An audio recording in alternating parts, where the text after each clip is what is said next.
the hill, guys. Yeah, they own the top of the mountain. So did you hear what he said about when we come off the tarmac, when you go onto the dirt road, you're gonna have to gun it, so you make sure you get up. Okay, here, this part. Here you go for it. Go for it. You got it? Oh, wow. Cool. This is cool.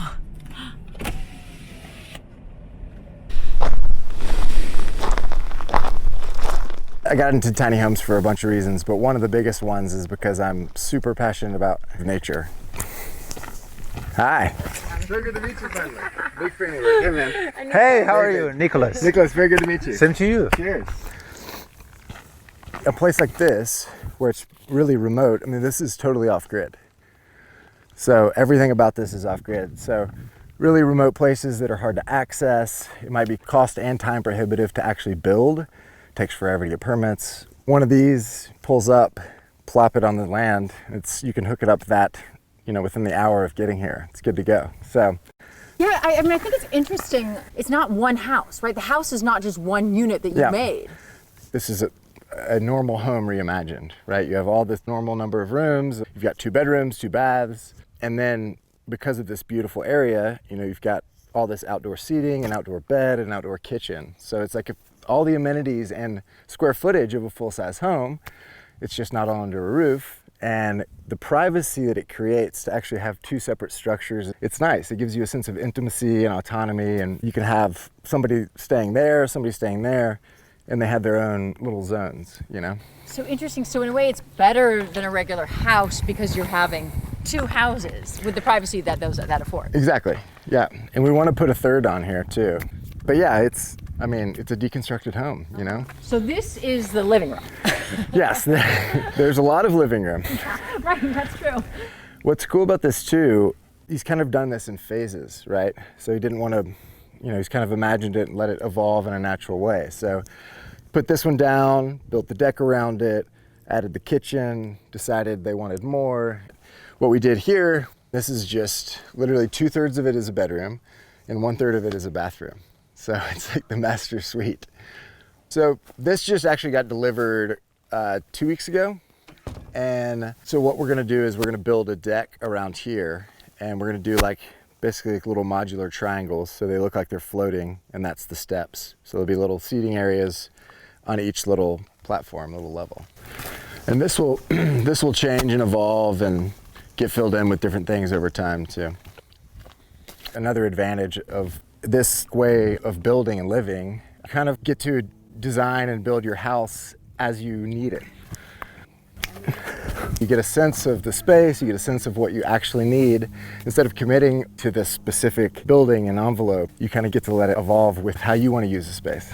So I want to eliminate the boundaries between indoor and outdoor space. I'm all about big expanses of glass, large openings. So the garage door, the nice thing about that, it's glass, but your whole wall essentially opens up. You walk right out onto the patio.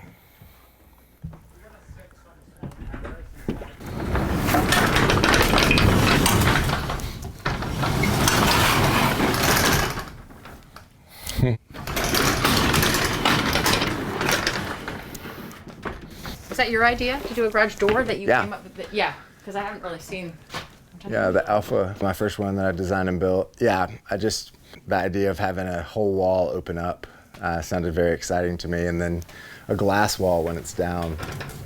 And I like the kind of industrial look of it too. I use a German company called Herman, which has this special locking mechanism in here and the extra insulation. So there's a lot less air that comes through here versus normal garage doors. I also double up the weather stripping. I put a bunch of silicone. So I do a custom pan down here. So I take extra precautions to make it as sealed as possible. But if you're in a freezing climate or super cold climate, do not do a garage door. And then this takes us out to the... Yeah, to the beautiful view and to the outdoor kitchen.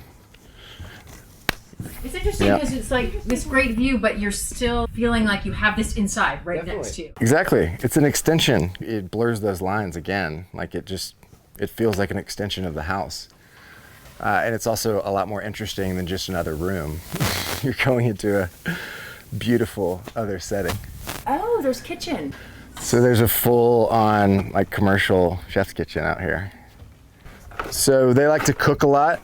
Not bad views for making coffee and breakfast in the morning. And it's crazy because all of this is totally off-grid. And what's nice too is like when it's cold, you know, or super hot, you can sit in here and be climate controlled and feel comfortable. So you've got the little kitchenette in here. But so you have an indoor kitchen, like a winter kitchen and a summer kitchen. yeah, you've got everything you need in here. So when it's cold or super hot, this is your kitchen.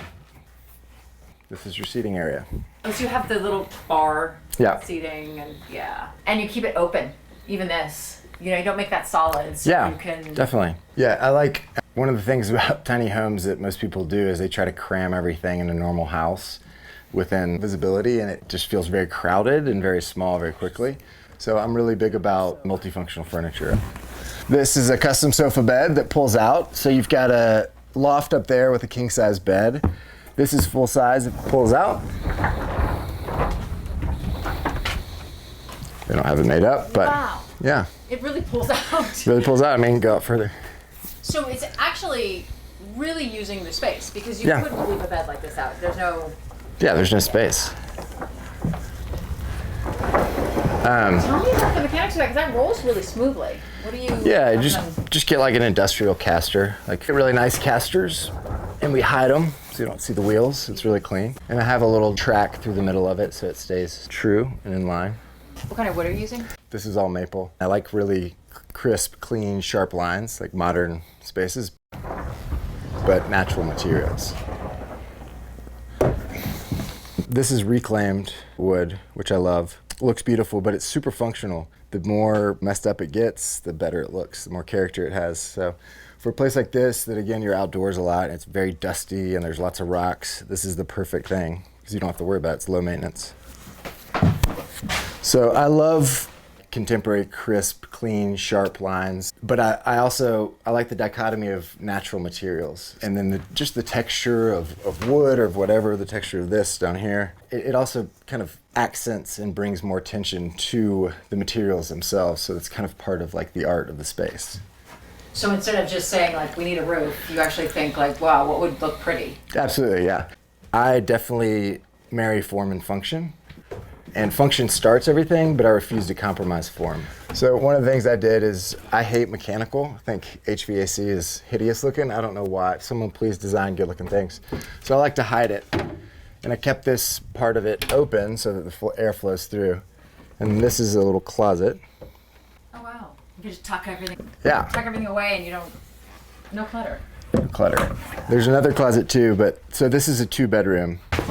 So obviously when you're in a small space, a loft is a great way to get an extra bed or your primary bed. I like to keep them big enough for a king-size bed always. And then you've got the skylight, you've got a big window here, so you've got a whole nother view right there. The stars up here are incredible. There's just no light pollution that way. And then you've got a whole nother view of other mountains over there. Every inch counts in a small space. But yeah, for me, it's like, it's vital to be able to sit up in bed, you know. I would sacrifice something else to put a skylight in a space, just because having that natural light overhead is a magical effect on its own, but then like in a small space, it really adds tremendous value.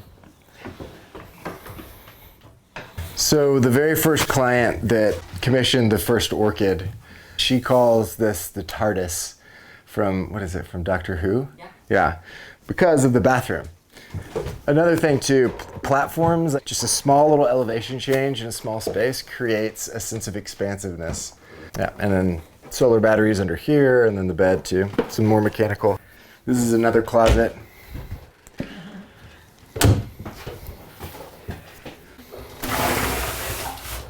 That's a full size. Full size. Shower. Yeah. And then you've got the 2 floating mirrors. The dimmer. You've got these 2 floating mirrors, which make it feel, and then when you have the shower door closed, it's a little dirty, but there's a little extra reflection too. So the mirrors are important here. Very important. It adds light and increases and magnifies the light, but obviously it makes the space feel a lot bigger. which is helpful too with this low ceiling. Doesn't make this feel like it's closing in on you as much. And this has got a composting toilet, an adjustment, but you get used to them. Yeah. So now you can step out this side to the living room. Yep. So now you have multiple living rooms. You've got an outdoor bed here, chest set here, and then these fun little cushions here. I mean, every direction, almost 360-degree views. So that little seating area over there is this whole world of view. There's another seating area over here that's a whole different view, different mountain range. What's also cool about when you build in these stages, from a budgetary standpoint, you still get to enjoy the land, you get to enjoy this beautiful home, and you don't have to wait until who knows how long to get the full mortgage at once. Very spacious, nice bedroom. Queen size bed. Again, another view over here. Totally different view over here than you have over there. And then it gets into privacy. How difficult structurally is it to do an all glass wall like this? For this one, it's a commercial glass wall. Commercial glass companies will make really big expanses. They're very strong. It's all steel. And you just have to take extra precautions to reinforce it and build around it so that when it's traveling 3,000 miles, it's not gonna come out of place. But it's all tempered too, thick. Lighting is great. And you do it in a way that's so embedded that you don't feel like these big bulky lights anywhere. Yeah, a big part of my thing is I hate overhead lighting and I hate direct lighting. So you have all of these are on separate dimmers. Turn it off.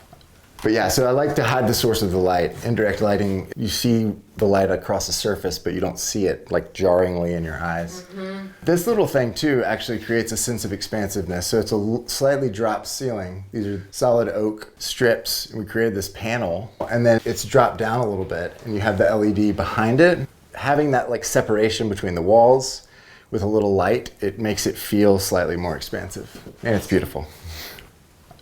And so this is the same oak floors. We wrapped the wheel wells with oak. We built this little custom bed with oak. So you go back in here. Yeah, so here's a closet. It's actually a pretty big closet, but I did this black so it just kind of disappears. It's all the way to the ceiling, so it's a pretty big closet. Yeah, so this bathroom, I love this bathroom. This is the biggest tiny house bathroom I've ever seen, especially in a 24-foot tiny home. But yeah, I love wet baths, so having the whole thing be the shower. And then this river pebble, because this isn't good for the floor, and obviously you're not doing concrete floors in a tiny home. So I really like this flat river pebble. The tonality works with the walls. This is also good for a really dusty place, so it doesn't get scratched up or damaged, just hides everything. Got the rain head shower. 2 skylights up there, 2 windows up high, and then we closed in the toilet. This is an incinerator toilet. Closed in the toilet. And the lighting comes down through the top too. So the finish on the walls is, it looks like concrete, but it's 4 showers. Again, I love floating mirrors, and mirrors are great for expansiveness and light. I also love floating sinks. There's a floating custom concrete sink, and then the same oak from the other room, the floating shelf with the LED underneath it. That's like the most direct LED light I've done.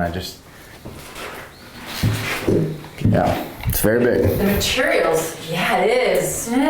Yeah. So I mean, again, like I was saying, this is a modern shape. It's very clean. There's not much happening in here. It's all, tucked away.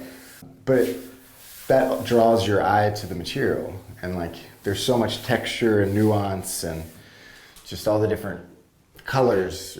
You notice them more when there's not a bunch of other stuff going on to distract your eye.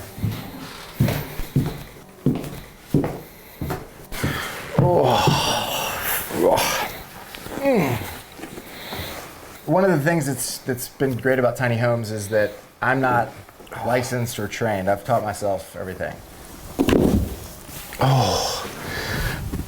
So I got to be, the permitting and the regulations are a big pain in the ass as a business model. But the positive is I've gotten to learn architecture. I've gotten to play architect, interior designer, stylist, decorator. I've gotten to be all those things and have total creative control of the entire process, which is beautiful and rare. And you know, a lot of architects spend their whole career not being able to do that. I want my homes to look like sculptures on a piece of property. So the shape, and then definitely the lighting. I want the outdoor lighting to be this beautiful, cool, unique thing that enhances the environment it's in and looks, you know, cool on its own.